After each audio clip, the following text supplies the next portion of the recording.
Hello, my name is John Anhalt. I'm one of the primary creators of Leak Buster. And for those who don't know me, I've been a professional poker player for about 9 years. Played heavily my first 4 years up into high stakes. I've always done extremely well, primarily at cash games, although I've played some tournaments and World Series and things like that. But primarily a cash game player. I've done really well at all the stakes that I've played. And I started coaching, and through that coaching, actually fairly organically, LeakBuster was created just based on certain patterns and things I saw that all poker players tended to have issues with across all stake levels. So started very simply with some statistical analysis and kind of grew from there.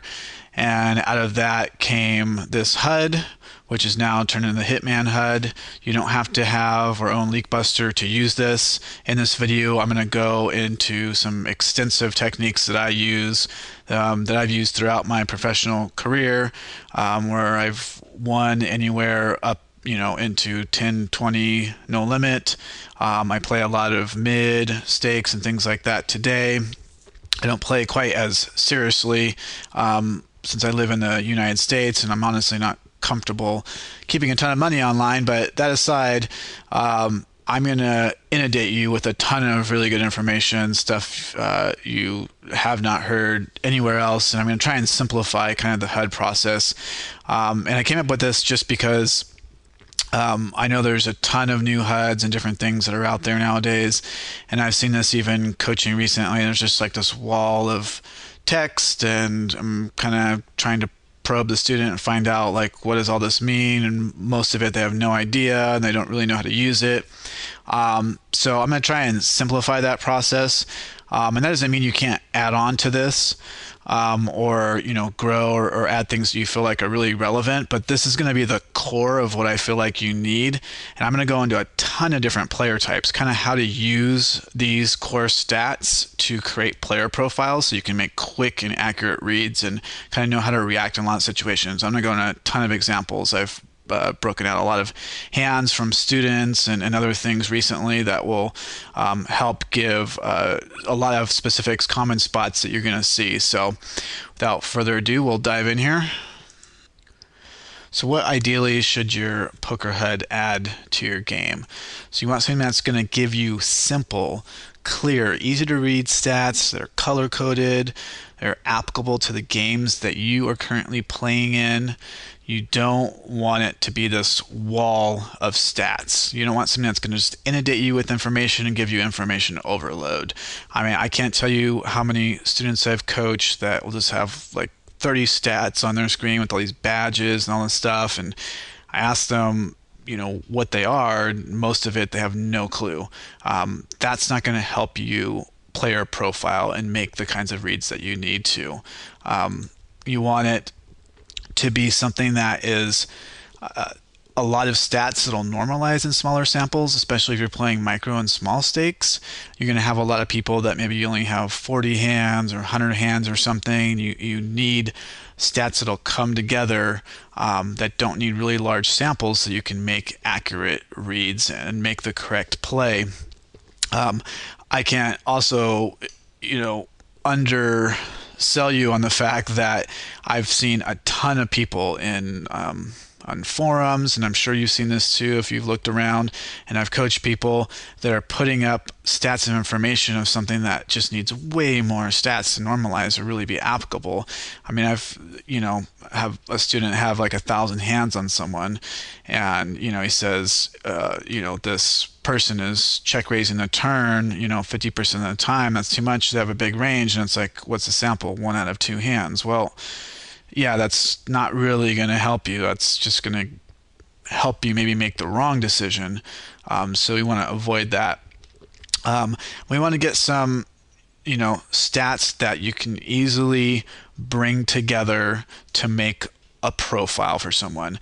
And that's what I'm going to spend the bulk of the time in this video in. I'm going to be going into a lot of detail about how to make player profiles and using tons of hand examples. I went through lots of hands of students and things that are applicable in a lot of mostly I think small stakes games for most of the samples I have. I think there's some maybe some micro, but most of it's small, like 100 no limit, 50 no limit. There might be some 25 and stuff like that, but it's going to give you basically exactly things that I've used, things that I pass on to students.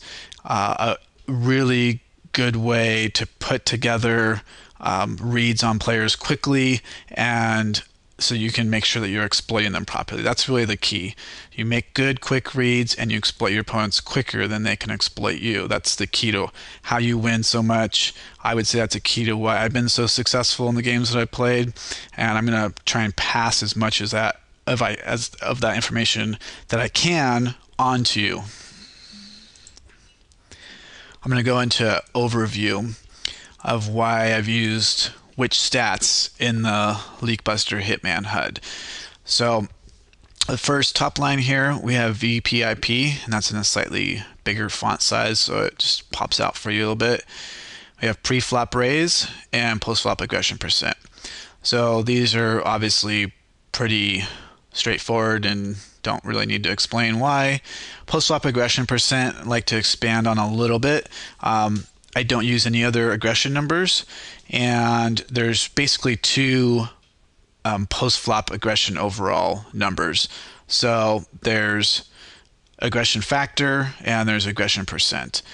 I think the way aggression percent is calculated is a little bit more accurate and gives a better picture about how aggressive someone really is overall versus aggression factor that can be a little bit misleading, especially in smaller samples. So I only use this, and I don't use turn aggression, I don't use river aggression, although I used to at certain points, but I started realizing certain things, and that was that unless I had really, really large samples on somebody, those stats really didn't help me. You know, and I see this mistake commonly on forum posts, and I've seen it with students too. They'll have 3,000 or 4,000 hands on somebody, and then they say, oh, you know, they're kind of aggressive here on the turn or whatever, blah, blah, blah. But within that range, it's still very small. You don't know, you know, if it's just part of them, you know, having stronger hands during that sample. There's just, there's too much variation, I guess, essentially. Post-flop aggression percent overall, if somebody has a high aggression number here, you can bet they're generally going to be more aggressive on later streets on the turn of the river. Pretty much, for the most part, people play the flop, you know, fairly much the same. Maybe there's some people that c-bet slightly more or check raise slightly more, but, you know, it's not going to make a huge difference here. If they're passive and this number is low, they're generally going to be passive. And if they're betting and doing things of that nature, they're generally going to be extremely strong. So that's why I only use this. And I'd say if you start getting over 10,000 plus hands on some of the regs, you know, maybe you can add some more turn and river aggression percents. But I think that this is really all you need for the most part, and you could even do it in, you know, when you have more stats than that on somebody, because of how you're going to put all these numbers together. And like I said, when we start going into player profiling, it's going to make a lot more sense. Second line, we have 3-bet, pretty straightforward. Fold to 3-bet, and this is, you know, definitely a stat that does take a little while to normalize, but I like to have it in there in case it's really on one extreme or the other. You know, if you have 1,000 hands on someone, by then generally they'll be 3-bet enough. You can see kind of where they lay. So if it's like really, really low, let's say anemic, like, you know, they fold to 3-bet 20% or something, then they're probably calling a lot. Or, you know, conversely, 80%, then I know I can probably 3-bet them a little more liberally. So I like to have this in here, although it does take a while, but we will use it in conjunction with some other stats to kind of make conclusions. It's not going to just be, oh, this. We're going to look at how often they fold to c-bets and other kind of patterns that tend to create a player profile. So continuation bet percent, pretty straightforward. Fold to continuation bet percent. So this just gives me a good idea, especially when you're out of position, how often, I can expect to be floated and things of this nature. If someone has a really high fold to C bet, then I don't need to like size my C bets that much larger. I can usually, keep them kind of on my a normal range.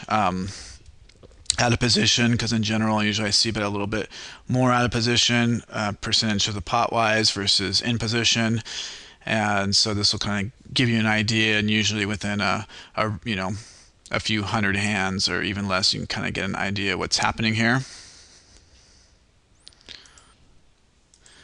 Final line here: early position pre-flop raise, middle position pre-flop raise, and unopened pots. And keep this here because you want to see if somebody is opening too wide in those spots. And of course, you want to make sure you have more than 20 hands or something on somebody, but unless it's like really dramatically large. But in general, after you have a few hands, you peek here, and if you're in the cutoff or button and it's a really high percent, guess what you're going to be doing? You're going to be three betting a lot. Of course, peeking at your fold to three bet and things of that nature, but in general, most of your three bets should be coming from in position. So I like to see these numbers, especially in six max games. That this HUD is the same for full ring and six max. So anytime you're in that late middle position in full ring, or in the cutoff for button, or the cutoff and button for six max, you want to take advantage of this and make sure you're applying pressure to your opponent. When seen flop percent just kind of gives you an idea in conjunction with post flop aggression percent, really how light you should be looking to call someone down. If these numbers get really high, then someone's betting really wide, they're tripling a lot, definitely doubling a lot, and things of that nature. So you kind of put these things together to start forming hand ranges better. And of course, the last one here is the total hands you have on your opponent. So we want to know quickly, like, how accurate can I really start depending on these things? If I only have 15 hands and I'm looking at fold to three bet, that's I'm not going to want to just depend on that. I'm going to want to look at other things to start forming a conclusion before I just look at this specific stat. And I'm going to talk in great detail about how that is. So example, you're in a situation, you only have 30 hands on somebody, and you want to know if they'll fold a three bet. Well, there's other things that you can look at that are in this HUD that'll give you a clue about whether that's somebody that's going to be worth three betting as a bluff, for example, or something of that nature. So anyways, all these here are color coded, and as it says here, the red is kind of your tight nitty player, the orange is like your regular taggish player, yellow more of your laggy players, and then green would be more fish, maniac, basically just somebody you want to target. It should, it's going to be this bright neon green and pop off at you, and you're going to go, oh, that's where the money is coming from at the table. So let's get into the bulk of what we're going to talk about, which is going to be player profiling. We're going to go into lots of different player types and use several examples to highlight this, make sure that you're using it and you're properly exploiting your opponents.